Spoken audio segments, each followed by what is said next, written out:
Hello student, welcome to Swati's classes. आज हम देखेंगे 7th स्टैंडर्ड का हिंदी दूसरी इकाई की दूसरी पोएम है बेटी युग, जो लिखी है आनंद विश्वास इन्होंने। तो देखिए, बेटी युग इस नाम से ही आपको पता चलेगा कि पोएम में क्या होगा। कि जैसे पहले माना जाता था कि बेटियों को शिक्षा नहीं मिलती थी, मीन्स एजुकेशन नहीं मिलता था, या फिर उन्हें सिर्फ घर और घर के काम ही देखना होता था।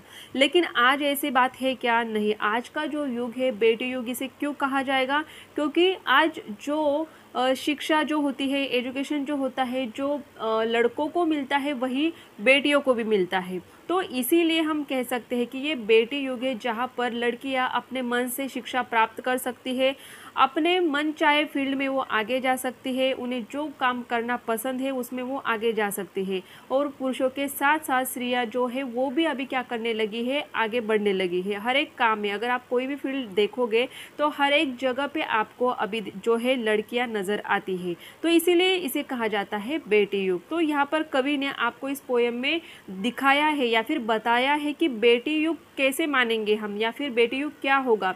कि अगर हम गर्ल्स को एजुकेशन प्रोवाइड करते हैं, उन्हें आगे बढ़ने के लिए अगर हम मोटिवेट करते हैं, उनकी मदद करते हैं, तो सही मात्रा में हम कह सकते हैं या फिर सही मायने में हम कह सकते हैं कि हमारा देश आगे बढ़ रहा है।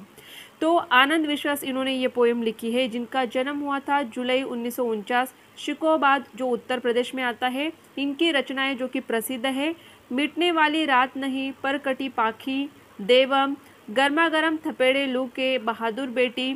इनका परिचय है आनंद विश्वास जी अंधविश्वास और मुश्किलों के ताप से पिघलते जीवन के प्रति विद्रोही स्वर रखने वाले कवि हैं। मीन्स जो लोग जैसे कि अंधविश्वास के ऊपर ज़्यादा विश्वास रखते हैं, या फिर उन चीज़ों को मानते हैं, या फिर मुश्किलों के कारण जो लोगों को परेशानी या तकलीफ होती है, उसे अपने कविता के थ्रू क्या करते हैं, लिखते हैं। प्रस्तुत कविता के माध्यम से कवि ने बेटियों की शिक्षा महत्व के साथ साथ उनकी आत्मनिर्भरता प्रगति को प्रतिपादित किया है। मीन्स बेटियों के लिए, लड़कियों के लिए एजुकेशन क्यों इम्पोर्टेंट होता है, उसके साथ साथ आत्मनिर्भरता की किस तरीके से वो इंडिपेंडेंट हो सकती है, और प्रगति मीन्स उनकी आगे जाके जो भी प्रगति होने वाली है उसके लिए सबसे बेहतर अगर कोई राह होती है, या फिर कोई यहाँ पे हम कह सकते हैं मदद उनके लिए होती है, तो वो होती है शिक्षा, एजुकेशन। अगर एजुकेशन मिल जाए तो वो अपने पैरों पे खड़ी हो सकती है। तो चलिए अब हम देखते हैं पोएम क्या दी है। नानी वाली कथा कहानी अब भी जग में लगे सुहानी, बेटी युग के नए दौर की आओ लिख ले नई कहानी। नानी वाली कथा कहानी की, जो नानी दादी कहती थी कि अगर लड़की आगे बढ़ती है तो पूरा घर आगे बढ़ता है, तो उसी तरीके से ये जो बेटी युग का दौर चल रहा है, तो यहाँ पर हमें एक नई कहानी लिखनी होगी। किस तरीके से लिखेंगे? बेटी युग में बेटा बेटी सभी पढ़ेंगे सभी बढ़ेंगे। कि ऐसा नहीं है कि बेटा है तो उसे पढ़ाया जाएगा, बेटी है तो उसे नहीं पढ़ाया जाएगा। पहले ऐसे होता था, लेकिन आजकल ऐसे नहीं होता है। हर घर की लड़की हो या फिर लड़का हो, हर किसी को शिक्षा मिलती ही है और मिलनी भी चाहिए। तो इसी तरीके से अगर सभी पढ़ेंगे तो सभी साथ में बढ़ेंगे। फौलादी लेने इरादे खुद अपना इतिहास गढ़ेंगे। कि पोलादी ऐसे स्ट्रॉन्ग, ऐसे हमें क्या करने हैं, नेक अच्छे इरादे बनाने हैं कि हमें पढ़ना है और आगे बढ़ना है, और साथ साथ हमें जो बेटा हो या फिर बेटी हो सबको पढ़ाना है, सबको आगे लेके जाना है, खुद अपना इतिहास गढ़ेंगे। कि अगर हमारे ऐसे पोलादी नेक इरादे होंगे कि हमें साथ में पढ़ना है, साथ में आगे बढ़ना है, तभी तो हम अच्छी तरीके से आगे जा सकते हैं, या फिर हमारा पूरा देश आगे जा सकता है। तो ये जो इतिहास होगा ये हम खुद ही बना सकते हैं। देश पढ़ेगा देश बढ़ेगा, दौड़ेगी अब तरुण जवानी। तो जो युवा लोग होते हैं, जो बच्चे हैं या फिर तरुण जो युवा होते हैं, तो उनको अगर पढ़ाया जाता है, तो देखिए अगर एजुकेशन अगर मिलता है किसी को भी, अगर हम पढ़ते हैं तो उससे हमें नॉलेज प्राप्त होता है, ज्ञान प्राप्त होता है कि हमें किस तरीके से आगे की जो हमारी ज़िंदगी होती है उसे क्या करना है, हमें उस जो सीख चाहिए होती है ज़िंदगी के लिए वो मिलती है हमें कहाँ से, पढ़ने के कारण। तो हर किसी को अगर हम ये शिक्षा अगर देते हैं, चाहे बेटा हो या फिर बेटी हो, जो तरुण होते हैं, जो युवक होते हैं, उनको अगर ये प्रोवाइड किया जाएगा तो ये क्या होगा, दौड़ेगी अब तरुण जवानी। मीन्स क्या कि ये लोग आगे बढ़ेंगे। नानी वाली कथा कहानी अब भी जग में लगे सुहानी। क्योंकि हमारे देश में या फिर किसी भी देश में अगर हम देखेंगे तो युवा लोगों की संख्या सबसे ज़्यादा होती है, और जहाँ पे युवा लोग अगर प्रगति करते हैं, आगे जाते हैं, तो वो देश भी अपने आप आगे जाता है। बेटा शिक्षित आदि शिक्षा, दोनों शिक्षित पूरी शिक्षा। अगर बेटे को ही पढ़ाया जाएगा, बेटी को नहीं पढ़ाएंगे तो ये तो आधी ही शिक्षा मिलेगी।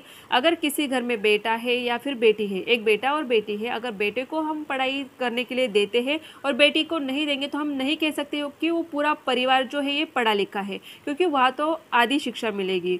जब दोनों भी साथ में पढ़ेंगे बढ़ेंगे आगे, तब हम कह सकते हैं कि दोनों शिक्षित पूरी शिक्षा। अगर दोनों भी पढ़ते हैं, दोनों को शिक्षा मिल रही है, तो हम कह सकते हैं कि ये पूरी शिक्षा है। हमने सोचा, मनन करो तुम, सोचो समझो करो समीक्षा। कि हमने सोचा, कि आप लोग ही सोचिए कि हर एक इंसान अगर इसको समझ सकता है, सोच सकता है, तभी हम इसको क्या कर सकते हैं अपने घर के लिए या फिर अपने जो भी समाज है उसमें ये बात हम रख सकते हैं आगे सबके लिए, कि सिर्फ बेटा शिक्षित होगा तो ये आधी शिक्षा होगी। लेकिन अगर दोनों को शिक्षा मिलती है, दोनों भी अगर पढ़ पाते हैं, आगे बढ़ पाते हैं, तो उसे हम पूरी शिक्षा कह सकते हैं। तो इस बात को आपको सोचना है और समझना है। सारा जग शिक्षामय करना, हमने सोचा मन में ठानी।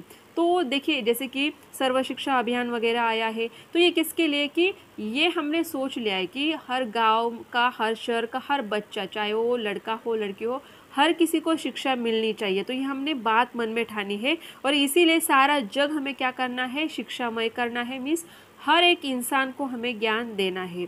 नानी वाली कथा कहानी, अब भी जग में लगे सुहानी। नेक्स्ट पेज पर देखते हैं। अब कोई ना अनपढ़ होगा, सबके हाथों पुस्तक होगी। अगर हर एक बच्चा अगर स्कूल में जाएगा, शिक्षा प्राप्त करेगा, तो यहाँ पे अनपढ़ तो कोई नहीं होगा। जैसे पहले होता था कि लड़के पढ़ते थे, लड़कियाँ नहीं पढ़ती थी, तो हम कह सकते थे कि सारा समाज या फिर सारे लोग शिक्षित है या फिर सबको शिक्षण मिल रहा है, ऐसे हम नहीं कह सकते थे। लेकिन अब कोई भी अनपढ़ नहीं रहेगा। अगर हम सबको ये पुस्तक बुक्स हम पढ़ने के लिए देंगे, सबको अगर हम स्कूल भेज पाते हैं, सब लोग अगर पढ़ पाते हैं, तो यहाँ पे कोई भी अनपढ़ नहीं होगा। ज्ञान गंगा की पावन धारा सबके आंगन तक पहुँचेगी। तो देखिए, हर गांव अब पाठशाला शुरू हो चुकी है। तो हर गांव में छोटी ही सही लेकिन स्कूल होती है जहाँ पे बच्चे पढ़ते हैं। तो ये जो ज्ञान गंगा की पावन धारा है, ये अब हर गांव में, हर शहर में पहुँच रही है, जिसके कारण अब कोई भी अनपढ़ नहीं होगा, सबके आंगन तक पहुँचेगी। मीन्स क्या, कि हर गाँव का, शहर का बच्चा जो है अब पढ़ पाएगा। पुस्तक और कलम की शक्ति जग जाहिर जानी पहचानी। ये तो हम सबको पता है कि पुस्तक या फिर कलम जो लिखना होता है, तो लिखने के कारण पुस्तक पढ़ने की जो शक्ति होती है वो सबसे ज़्यादा होती है। कि कोई भी गरीब इंसान हो, उसका अगर बच्चा पढ़ता है लिखता है तो काफ़ी आगे जा सकता है। या फिर कोई ऐसा इंसान जिसको कुछ भी समाज के बारे में, देश के बारे में नहीं पता है, लेकिन उनके घर के बच्चे अगर पढ़ पाते हैं तो पूरा जो हमारा देश है उसको चलाने की हिम्मत भी वो रख पाते हैं। तो ये शक्ति किसके कारण आती है, तो पुस्तक और कलम के कारण। नानी वाली कथा कहानी, अब भी जग में लगे सुहानी। बेटी युग सम्मान पर्व है, पुण्य पर्व है, ज्ञान पर्व है। तो बेटी युग जो ये चल रहा है कि बेटियों को हम सपोर्ट करते हैं पढ़ने के लिए या फिर बाकी के भी जो चीज़ें हैं, जैसे कि अगर कोई लड़की सिंगिंग करना चाहती है, डांसिंग करना चाहती है या फिर स्पोर्ट्स में जाना चाहती है, तो अब हर घर में सपोर्ट मिलता है लड़कियों को भी। तो इसीलिए जो ये बेटी युग है, सम्मान पर्व है, एक त्यौहार है, एक अच्छा युग है, जिसे हमें क्या करना चाहिए, सबको एक दूसरे की इसमें मदद करनी चाहिए। ये एक पुण्य पर्व है, ज्ञान पर्व है। सब सबका सम्मान करे तो जन जन का उत्थान पर्व है। अगर सब सबका मीन्स हर कोई दूसरे का अगर सम्मान करता है, दूसरों की बातों को समझ पाता है, तो इससे क्या होगा कि जन जन का उत्थान पर्व है, कि हर कोई आगे बढ़ पाएगा, हर किसी की प्रगति हो पाएगी। सोने की चिड़िया तब बोले, बेटी युग की हवा सयानी। तब सोने की चिड़िया या फिर पूरा देश बोल सकता है कि ये बेटी युग जो है ये हवा सयानी की, ये समझदारी की बात हम लोग कर पाएंगे यहाँ पे, या फिर समझदारी की चीज़ हम लोग करते हैं कि हमारे लड़कियों को हम आगे लेके जा सकते हैं। नानी वाली कथा कहानी, अब भी जग में लगे सुहानी। तो इस तरीके से छोटी सी पोएम लेकिन एक अच्छा संदेश आपको यहाँ पर दिया है कि आपको क्या करना चाहिए, बॉयज़ हो या फिर गर्ल्स हो, दोनों को भी हमें क्या करना है, इक्वली ट्रीट करना है। और जो एजुकेशन हम बॉयज़ को देते हैं वही अगर हम गर्ल्स को भी देंगे तो वो भी इंडिपेंडेंट हो पाती है और आत्मनिर्भर हो पाती है। यही आपको यहाँ पर जो पोएट है उन्होंने बताने की कोशिश की है। तो आई होप आपको पोएम समझ में आई होगी। और पोएम अगर अच्छी भी लगती है तो वीडियो को लाइक कर दीजिए और चैनल को अगर आपने अभी तक सब्सक्राइब नहीं किया होगा तो सब्सक्राइब कर दीजिए। आपको 7th स्टैंडर्ड के सारे सब्जेक्ट इस चैनल पे मिल जाएंगे। आपको सिर्फ प्लेलिस्ट में जाना है, वहाँ पर चेक करना है, आपको सारे सब्जेक्ट के वीडियोस मिल जाएंगे।